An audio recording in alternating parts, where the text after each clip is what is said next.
L'homme est-il vraiment supérieur à la femme en tout point? Ou est-ce l'inverse? La femme est-elle égale à l'homme? Voilà des questions que beaucoup de gens se posent. Et si vous en faites partie et vous aimeriez avoir une ou plusieurs réponses précises à ce sujet, je vais vous demander de ne surtout pas zapper cette vidéo. Car en la zappant, vous risquez vraiment de passer à côté de quelque chose qui pourrait vous être utile.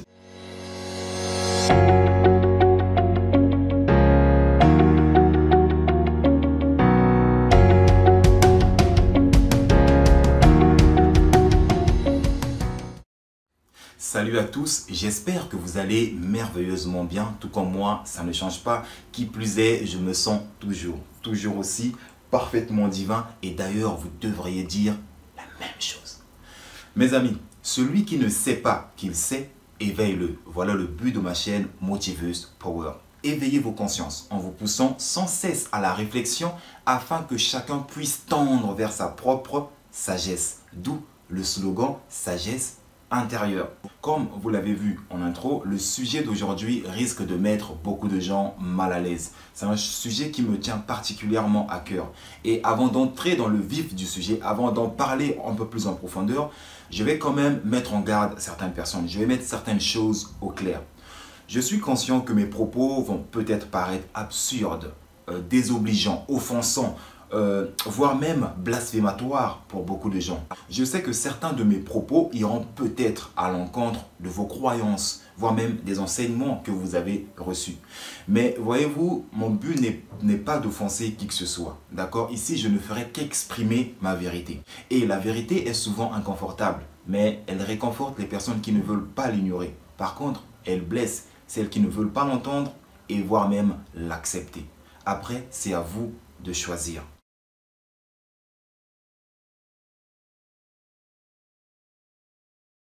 De nos jours, des mouvements féministes ne cessent de prendre de plus en plus d'ampleur, et ce pour diverses raisons, et on ne va pas toutes les citer ici. Mais on remarque, on constate bien qu'il y a de plus en plus de femmes qui réclament l'égalité homme-femme. Pourquoi? Parce qu'elles en ont marre, elles en ont assez. Elles en ont marre de ne pas être traitées à leur juste valeur, marre d'être considérées comme des êtres inférieurs aux hommes. Lorsqu'un homme a une sexualité robuste, il est tout de suite bien vu. Oh, quel bonhomme, quel viril, dit-on. Par contre, quand c'est une femme qui a une sexualité robuste, elle est tout de suite mal vue. On lui colle une étiquette, l'étiquette de pute, prostituée, rond-point, et j'en passe. Et il y a même certains pasteurs, entre guillemets, qui disent qu'un homme qui a plusieurs femmes est un enfant de Dieu, un béni de l'Éternel.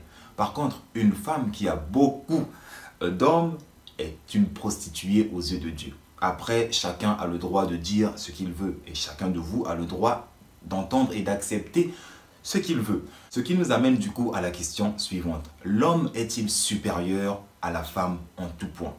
Ma réponse à cette question est non. Alors, la femme est-elle supérieure à l'homme en tout point? Ma réponse reste la même. Non. Donc, si l'un n'est ni supérieur ni inférieur à l'autre, cela veut donc dire que les deux sont égaux? Oui, l'homme et la femme sont égaux. Maman Nangaye, qu'est-ce qu'il raconte cet enfant? L'homme et la femme sont égaux? Maman Nangaye, c'est pas possible. Internez-le, asile psychiatrique direct. Internez-le, appelez le HP de je sais pas de quelle ville, mais internez-le. Il ose dire que l'homme et la femme sont égaux. Purée, ça ne va plus. Oh, c'est mawable. C'est mawable, c'est mawable. Je vous avais prévenu que certains de mes propos vont paraître absurdes, voire même blasphématoires. Mais cela ne change pas ma réponse. L'homme et la femme sont égaux. Yassou! Qu'est-ce qu'il a dit? L'homme et la femme sont égaux? Ah mais qu'est-ce qu'il fume lui? Ça ne va pas dans sa tête, hein. Yako, mawa, Maintenant, pour vous aider à comprendre mon point de vue, je vais vous demander beaucoup d'attention. Je vais vous demander d'avoir l'esprit ouvert. Ne fermez surtout pas votre esprit. Comme on dit, l'esprit est comme un parachute. Il fonctionne mieux lorsqu'il est ouvert. Donc, ne fermez pas votre esprit. Ayez l'esprit ouvert. Si vous êtes prêts, laissez-moi un pouce bleu comme Dada et je vous dis c'est parti.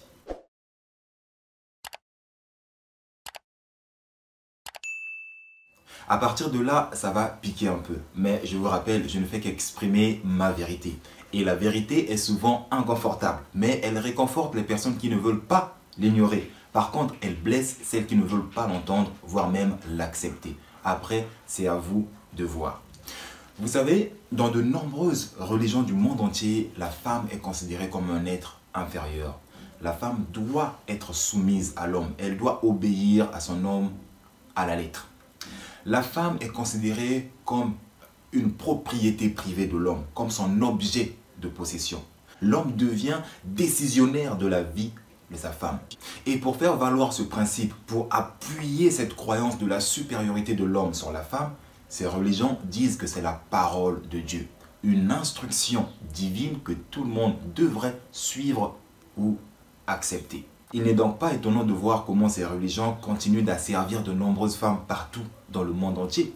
Il n'est donc pas étonnant de voir les femmes se lever de leur banc, de leur chaise dans les églises pour approuver leur consentement lorsque le pasteur dit « Peu importe tes diplômes, la place de la femme, c'est à la cuisine. » Amen, pasteur, amen, je reçois, amen, je l'accepte. Il n'est donc pas aussi étonnant d'entendre ce genre de discours dans les mariages. Femmes, acceptez-vous d'être soumise à votre homme, comme dit la parole de Dieu. Oui, pasteur, je l'accepte, vive les mariés. Au fait, si cette croyance de la supériorité de l'homme sur la femme perdure, c'est parce que ces mêmes religions ont masculinisé Dieu, et ce d'une manière très subtile. Parce que, en toute franchise, honnêtement, si Dieu était féminin, je ne pense pas que cette croyance de la supériorité de l'homme sur la femme aurait tenu la route. Et d'ailleurs, dites-moi, quelle image avez-vous de Dieu? Ou quelle image de Dieu on vous a inculquée? Lorsque vous priez ou lorsque vous pensez à Dieu, quelle image vous vient à l'esprit? Pour la plupart d'entre nous, dont je fais partie, l'image que nous avons de Dieu est celle d'un être masculin. Et hormis le fait qu'il soit masculin, il est blanc.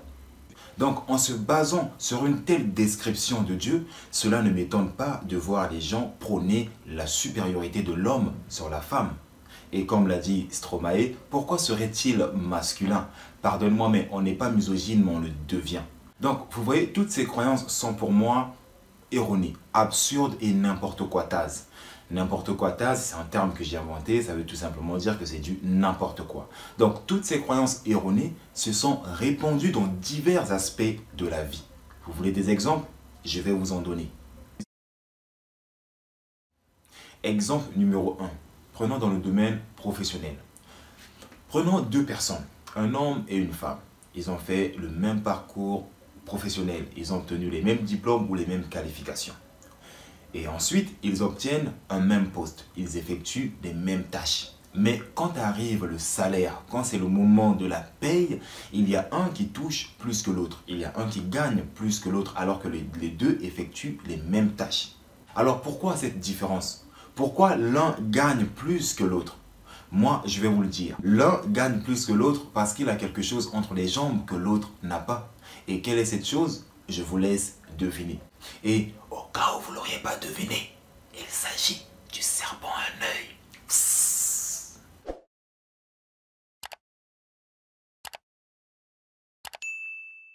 Exemple numéro 2. Prenons dans le domaine politique. Savez-vous qu'il y a certains coins du monde où les femmes ne peuvent même pas prétendre à la présidence, ni même à occuper des grands postes? Pourquoi?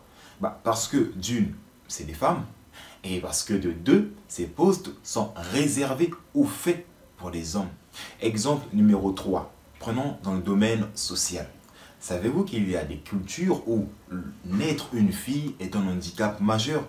Des cultures où on enseigne aux filles dès le bas âge leur infériorité sur les garçons. Et du coup, quand elles grandissent, ces croyances acquises par le biais du conditionnement culturel dictent et contrôlent leur vie. Et ce sont ces mêmes croyances qui donnent naissance au complexe d'infériorité, au sentiment d'indignité et au manque de confiance chez ces femmes. Et des exemples comme ça, il y en a plein, mais on ne va pas tous les citer ici. Ceux-là sont largement suffisants pour nous aider à comprendre dans quel état de conscience vit une grande partie de la race humaine. Maintenant, mes amis, nous allons entrer dans la deuxième partie de la vidéo, dans le vif du sujet. C'est là où je vais vous expliquer mon point de vue sur l'égalité homme-femme. Mais pour cela, j'aurai vraiment besoin de votre attention. Et pour mieux comprendre l'égalité homme-femme, je le redis à nouveau, ayez l'esprit ouvert. Et nous allons effectuer un voyage. Un voyage vers la spiritualité, pas un voyage vers la religion. Non, c'est plutôt un voyage vers la métaphysique, un retour à la source. Et si vous êtes prêts, laissez-moi un pouce bleu comme Dada et je vous dis c'est parti. Je suppose que vous avez tous regardé le film ou l'animé de Tarzan. Et pour celles et ceux qui ne l'ont jamais regardé, je vous encourage à le faire. Au fait, Tarzan, c'est l'histoire d'un jeune garçon qui a été particulièrement élevé par les grands singes.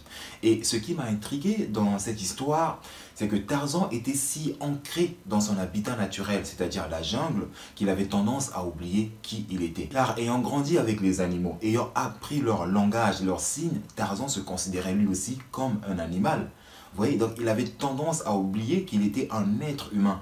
Il se considérait vraiment comme un animal. Après, certains d'entre vous se disent, mais il est où le rapport entre l'histoire de Tarzan et l'égalité homme-femme? Restez concentrés, ne perdez surtout pas le fil. Nous sommes si ancrés dans ce monde physique, dans cette dimension spatio-temporelle, et comme Tarzan, nous avons aussi tendance à oublier qui nous sommes et d'où nous venons. Beaucoup de gens se définissent premièrement comme des êtres charnels, ayant un esprit et une âme.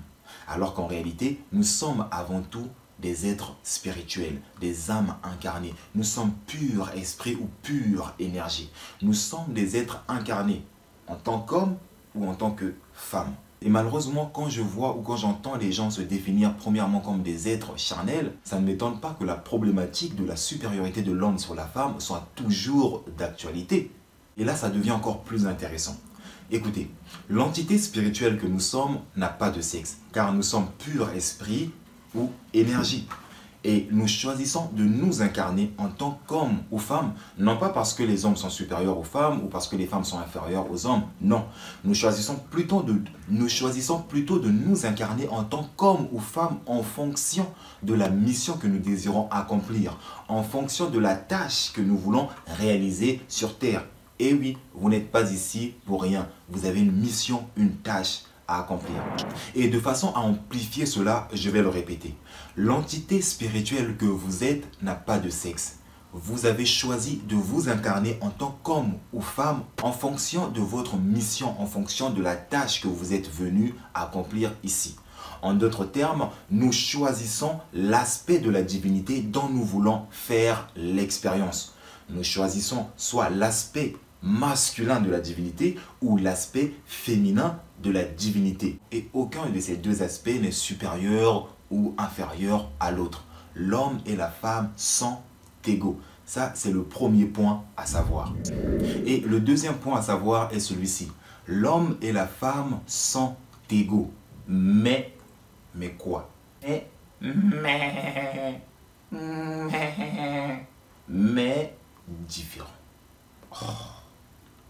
On s'attendait à je sais pas quoi, toi aussi. Oh. L'homme et la femme sont égaux, mais différents. Je m'explique. La femme revêt des caractéristiques divines différentes de celles des hommes. Je vais vous donner deux exemples. Exemple numéro 1. La femme revêt une caractéristique divine particulière, celle de porter la vie et de donner la vie. La femme a cette faculté, cette capacité de donner la vie. C'est une capacité ou une faculté que nous les hommes n'avons pas. Mais est-ce que cela fait des femmes des êtres supérieurs à nous? Non. Est-ce que cela fait des hommes des êtres inférieurs aux femmes? Non. On est égaux mais différents. Deuxième exemple. Le corps de la femme ne fonctionne pas de la même façon que celui de l'homme. Par exemple, les femmes ont des cycles menstruels que nous les hommes n'avons pas. Est-ce que cela fait de nous des êtres supérieurs parce qu'on n'a pas de règles? Non. Est-ce que cela fait des femmes des êtres supérieurs parce qu'elles ont des règles? Non. On est égaux, mais on fonctionne différemment. Alors, dites-moi, un arbre fruitier est-il supérieur à un arbre non fruitier juste parce que le premier produit les fruits et pas le deuxième? Je vous laisse méditer là-dessus.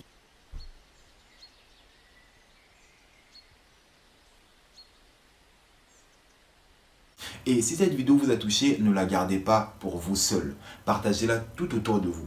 Vous n'avez pas le temps, c'est pas grave. Laissez juste un j'aime. Comme ça ne coûte rien en cliquant sur le pouce bleu. Comme ça permettra à l'algorithme de proposer mon contenu à d'autres personnes. Et ce, grâce à vous. Parce que vous serez en quelque sorte un canal. Et oui, un canal à partir duquel d'autres âmes vont découvrir ma chaîne Motivus Power. Et pour cela, je vous suis infiniment reconnaissant. D'ailleurs, n'oubliez pas de vous abonner pour plus de contenu impactant, motivant, inspirant et qui vous aide à devenir qui et ce que vous choisissez d'être chaque jour de votre vie afin d'actualiser le meilleur de vous-même. Et quant à moi, je vous dis à la prochaine vidéo et que Dieu vous bénisse.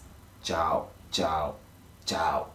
N'oubliez pas, l'homme et la femme sont égaux, mais